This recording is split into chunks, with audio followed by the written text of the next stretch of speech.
بسم الله الرحمن الرحيم ولقد آتينا موسى الكتاب بشک ورکڑیو مج موسی علیہ الصلوۃ والسلام تال کتاب تورات وقفینا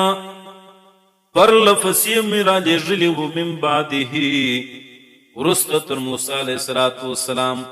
بالرسل دیر پیغمبران وآتینا ورکڑیو مج عیسی ابن مریم عیسی زوی د مریم تا البینات واضح معجزه صاحب بیانونه د دین و ایدناه مضبوط کړو مر عیسی علیہ الصلوۃ والسلام لرا بروح القدس روح پاک را چې جبرائیل علیہ الصلوۃ والسلام دی افکلما جاءکم ایا هر کله چې برالی وتیتا رسول یو پیغمبر رسول استاذ د الله پیغام راوړونکی د الله د طرفه بما په هغه مسائل سره لا تهوا چې نه به خوښولو انفسکم ستی نفسونو استکبرتم نو تی به ځان غټ وګڼئ د قبلولو دغه مسایلو سره ففریقا کذبتم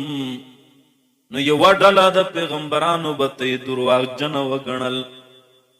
وفریقا تقتلون او بل ډله د انبیاو به ته قتلوله وقالو ویلبدی یهودیانو قلوبنا غلف زړونه زموږ ډک دي د علم نه نور علم ته زموږ ضرورت نسته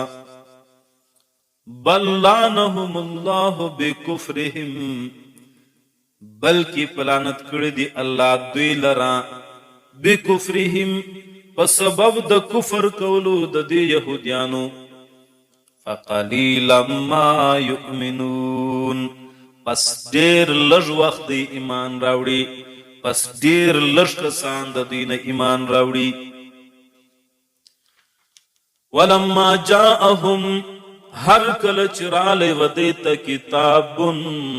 عظیم الشان کتاب چی قرآن کریم دے من عند اللہ دلاد طرف سا مصدق تصدیق انکو لما دہغ کتاب معهم چی دا دیس رو وکانو ودا یہودیان من قبلو مخی دراتلو دا نبی علیہ السلامنا یستفتحون خبر والبی علی الذین کفروا کافران لرا پراتلو د نبی آخر الزمان باندی چی نبی آخر الزمان را روان دے مجبداغ مرگرتیا کو مشتب اللہ فتح را کئی فلما جاءهم ہر کل چرال نبی آخر الزمان ما پہغ صفت باندی عرفو چې دې يهوديانو پیژندلې وو هغه صفت په تورات کې کفروا انکار وکي به د نبی آخر الزمان فلعنت الله على الكافرين فسلعنت الله دې على الكافرين فکافرانو باندې بئس ما بد هغه شی اشترو به چه خرڅ کړي دي د يهوديانو به په شی باندې انفسهم خپل ځانونه اي يكفروا هغه بد شی داده چې دی انکار کړي دي بما د قرآن سره انزل الله چراله جلې دی الله باغيان د وجه د بغض د وجه د حسد د وجه د کینینا ان ينزل الله دا چرا لیږي الله من فضله د خپل فضلنا چې وحده نبوت پیغمبر دا علی من په هغه چا باندې یشاء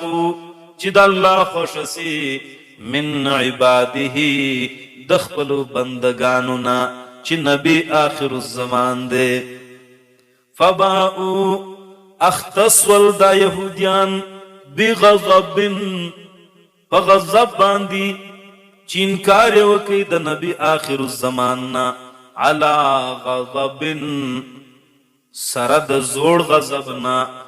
بالا د زوړ غضب نه د پاسه د زوړ غضب نه چې انکار یې کړی و د عیسی علیه السلام نه وللکافرین دې دپاره د کافرانو عذاب مهین عذاب رسوا کوونکی وَإِذَا قِيلَ لَهُمْ هر کله چې وویل سي دي یهودیانو ته آمنو ایمان راوړئ بما انزل الله په هغه کتابونو باندې چې الله نازل کړي دي قالو وایي دا یهودیان نؤمنو موږ ایمان راوړو یقین کوو بما په هغه کتاب باندې انزل علینا چې نازل سوی دی و موږ ته ویکفرون او دا یهودیان انکار کوي بما وراءه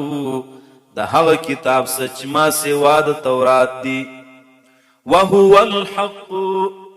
حال دا دی چې دا قرآن حق کتاب دی مصدقا تصدیق کوونکی دی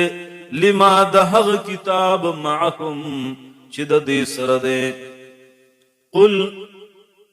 تو ورته وایې پیغمبر صلی الله علیه وسلم فلم تقتلون ولی وجلتی انبیاء الله د الله پیغمبران من قبل مخکی دراتلو د قرآن نا ان کنتم مؤمنین کچری یاستی د زړه سامنن کی د الله کتاب لرا